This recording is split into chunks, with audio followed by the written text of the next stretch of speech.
Party Congress കഴിഞ്ഞാൽ പ്രതിരോധ Congress, party Congress കഴിഞ്ഞാൽ CPM സംബന്ധിച്ചിടത്തോളം ഇനി വരാൻ പോകുന്നത് പ്രതിരോധ കോൺഗ്രസ് ആണ്. പ്രതിരോധിച്ച് ന്യായീകരണ ക്യാപ്സ്യൂളുകൾ ഇറക്കി CPM ഒരു വഴിക്കാകും.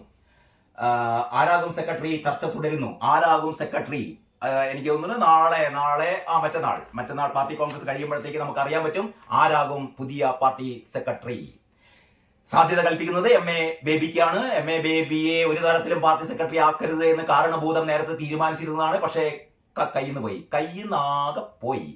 കാരണം പിണറായി വിജയനെ സംബന്ധിച്ചിടത്തോളം പിണറായി വിജയന്റെ ആഗ്രഹം ബൃന്ദ കാരാട്ടിനെ പാർട്ടി സെക്രട്ടറി ആക്കണമെന്നായിരുന്നു. ബൃന്ദ കാരാട്ടിന് പ്രായപരിധി കഴിഞ്ഞു. പക്ഷെ തനിക്ക്, അതായത് പിണറായി വിജയന് പ്രായപരിധി കൂട്ടിക്കൊടുത്ത പോലെ ബൃന്ദ കാരാട്ടിനും പ്രായപരിധി കൂട്ടിക്കൊടുത്തിട്ട് ബൃന്ദ കാരാട്ടിനെ പാർട്ടിയുടെ ജനറൽ സെക്രട്ടറി ആക്കുക എന്നുള്ളതായിരുന്നു പിണറായി വിജയന്റെ ഒരു ഇംഗീതം. കാരണം ബൃന്ദ കാരാട്ട് ഏതാണ്ട് പിണറായി വിജയന്റെ എല്ലാവിധ തോന്നിയാസങ്ങൾക്കും കൂട്ടു നിൽക്കുന്ന ആളാണ് പ്രകാശ് കാരാട്ടും. അപ്പോൾ പ്രകാശ് കാരാട്ടും ആഗ്രഹം തന്നെയായിരുന്നു ഭാര്യ ആയിക്കോട്ടെ, താൻ ആയി കഴിഞ്ഞു, ഇനി ഭാര്യയും പാർട്ടിയുടെ ദേശീയ ജനറൽ സെക്രട്ടറി ആയിക്കോട്ടെ എന്ന് പ്രകാശ് കാരാട്ടും കരുതി. പക്ഷേ നേരത്തെ തന്നെ പിണറായി യഥാർത്ഥത്തിൽ മറ്റൊരു ഏറ്റവും പ്രധാനപ്പെട്ട കാര്യമാണ് നിങ്ങൾക്ക്, അതായത് CMRL നിന്ന്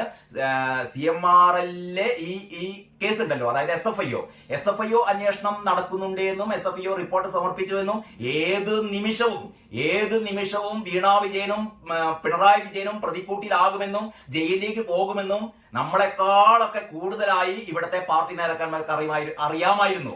MV ഗോവിന്ദൻ അറിയാം, MA ബേബിക്ക് അറിയാം, KN ബാലഗോപാലിന് അറിയാം, KK ശൈലജ ടീച്ചർക്ക് അറിയാം, ഐസക്കിന് അറിയാം, ഡോക്ടർ തോമസ് ഐസക്കിന് അറിയാം. ഇവർക്കൊക്കെ അറിയാമായിരുന്നു. ഇവരൊക്കെ യഥാർത്ഥത്തിൽ ഭയപ്പെടുന്നത് പിണറായി വിജയൻ മൂന്നാം വട്ടവും കൂടി അധികാരത്തിലെത്തി കഴിഞ്ഞാൽ പാർട്ടി ഏതായാലും നശിക്കുന്നതിന് മുമ്പ് ഇത് മരുമോന് ഏൽപ്പിച്ചു കൊടുക്കും, അല്ലെങ്കിൽ മുഹമ്മദ് റിയാസിനെ മുഖ്യമന്ത്രിയാക്കാനുള്ള ഒരു ഗൂഢശ്രമത്തിന്റെ ഭാഗമാണ് പിണറായി നടത്തുന്ന ഈ കാര്യങ്ങളെല്ലാം എന്ന് വളരെ കൃത്യമായി നിങ്ങൾക്കൊക്കെ അറിയാവുന്നതിനേക്കാൾ അങ്ങേപ്പുറം അറിയാവുന്ന ആളുകളാണ് ശൈലജ ടീച്ചറും ഐസക്കും KN ബാലഗോപാലും നമ്മുടെ ബ്രിട്ടാസ് ഉൾപ്പെടെ ഇതൊക്കെ ഇപ്പൊ എല്ലാവരും പിണറായി വിരുദ്ധ ചേരിയാണ്. ഇപ്പൊ യഥാർത്ഥത്തിൽ കേരളത്തിലെ CPM എന്ന് പറഞ്ഞാൽ പിണറായിയും മകളും മരുമോനും ഒരു ഭാഗത്തും, പിന്നെ ഈ AK ബാലനും ശ്രീമതി ടീച്ചർക്ക് പോലുള്ള കുറച്ച് ആൾക്കാരൊക്കെ ഉണ്ട് കേട്ടോ, അതൊക്കെ ഒരു ഭാഗത്തും, മറുഭാഗത്ത് ഡോക്ടർ തോമസ് ഐസക് ഉണ്ട്, KN ബാലഗോപാൽ ഉണ്ട്, ജോൺ ബ്രിട്ടാസ് ഉണ്ട്, ശൈലജ ടീച്ചർ ഉണ്ട്. ഇവരൊക്കെ MA ബേബി ജനറൽ സെക്രട്ടറി ആവണമെന്ന് ആഗ്രഹിക്കുന്ന ആൾക്കാരാണ്. MA ബേബി ജനറൽ സെക്രട്ടറി ആയി കഴിഞ്ഞാൽ പിണറായി വിജയന്റെ എല്ലാ അടപ്പും തെറിയും. കാരണം ഇവരൊക്കെ കാത്തിരിക്കുകയാണ്. അങ്ങനെയാണല്ലോ ഈ അതിശക്തന്മാരായ ആൾക്കാർ വരുമ്പോൾ ഈ ശത്രുക്കളൊന്ന് പിന്നോട്ട് മടങ്ങും. എന്നിട്ട് എപ്പോഴാണോ അവർക്ക് ഒരു ദൗർബല്യം ഉണ്ടാകുന്നത് അപ്പോഴാണ് അടിക്കുക. പിണറായി വിജയനെ അടിക്കാൻ വേണ്ടി തയ്യാറായി നിൽക്കുകയാണ് എതിർ ഗ്രൂപ്പ്. നിങ്ങൾക്ക് കാത്തിരുന്ന് കാണാം, 2 ദിവസം കഴിയട്ടെ. MA ബേബി അതിനാണ് സാധ്യത എന്ന് പറയുന്നത്.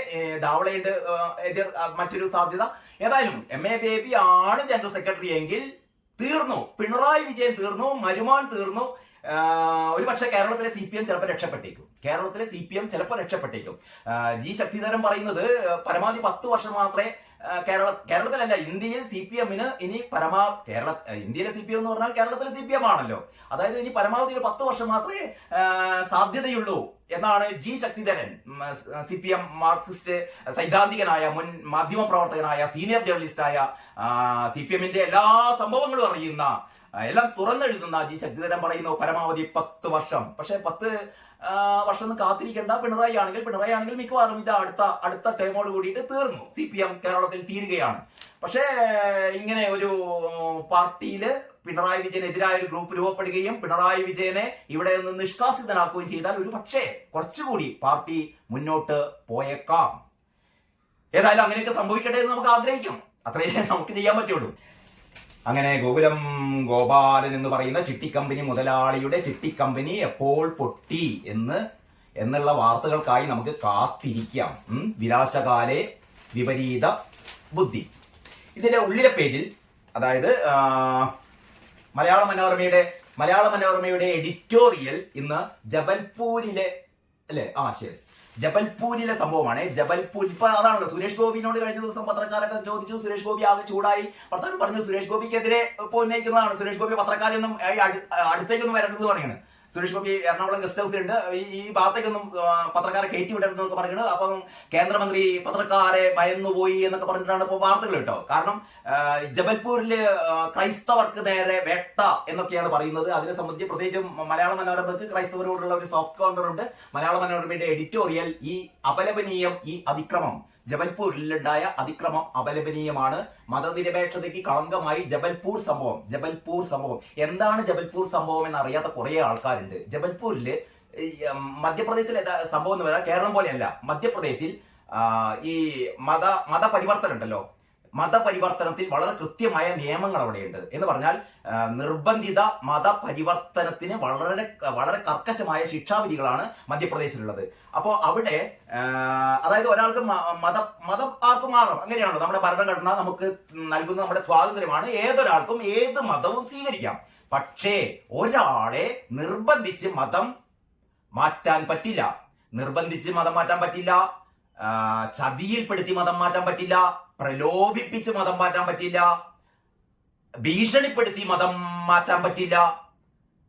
ഒരാൾക്ക് സ്വയം തോന്നിയിട്ട് അയാൾക്ക് മതം മാറാം. അത് തന്നെ പെട്ടെന്ന് നാളെ പോയി കണ്ട ഒരു മതത്തിലേക്ക് മാറാൻ പറ്റില്ല. അത് നേരത്തെ തന്നെ ജില്ലാ മജിസ്ട്രേറ്റിന്റെ മുന്നിൽ ഒരു 6 മാസം മുമ്പ് ഒരു പ്രത്യേക ഒരു സാക്ഷ്യപത്രം, സമ്മതപത്രം കൊടുക്കണം. ഞാൻ ഇന്ന മതത്തിലുള്ള ആളാണ്, ഞാൻ ഇന്ന മതത്തിലേക്ക് മാറാൻ വേണ്ടി പോവുകയാണെന്ന് പറഞ്ഞിട്ട് 6 മാസത്തിന് ശേഷം മാത്രമേ മതം മാറാൻ പറ്റുകയുള്ളൂ.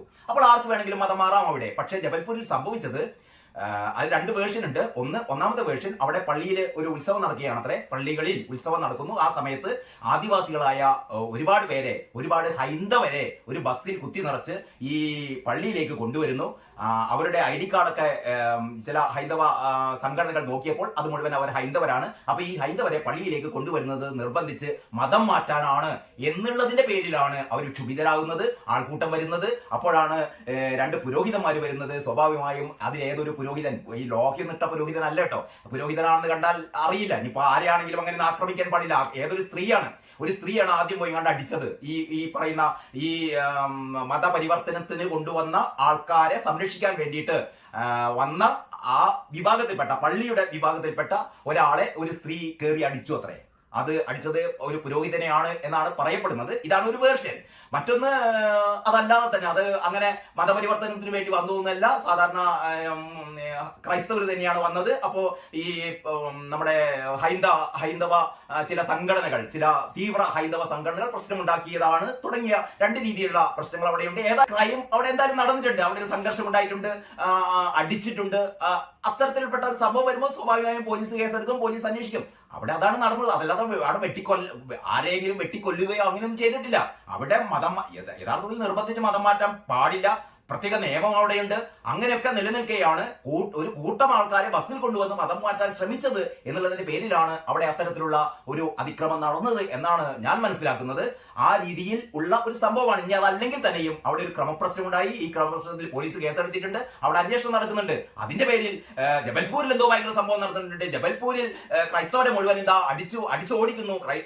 അപ്പോൾ നമ്മൾ ജബൽപൂരിൽ എന്താ നേരത്തെ പറഞ്ഞിരുന്നല്ലോ, മണിപ്പൂരിൽ ഇതാ ക്രൈസ്തവ ദേവാലയങ്ങളൊക്കെ അഗ്നിക്കിരയാക്കുന്നു, മണിപ്പൂരിൽ ഇതാ ക്രിസ്ത്യാനികളെ മുഴുവൻ അടിച്ചോടിക്കുന്നു. അതായത് ഇവിടെ ക്രിസ്ത്യാനികളുടെ വോട്ട് BJPക്ക് പോകരുത്.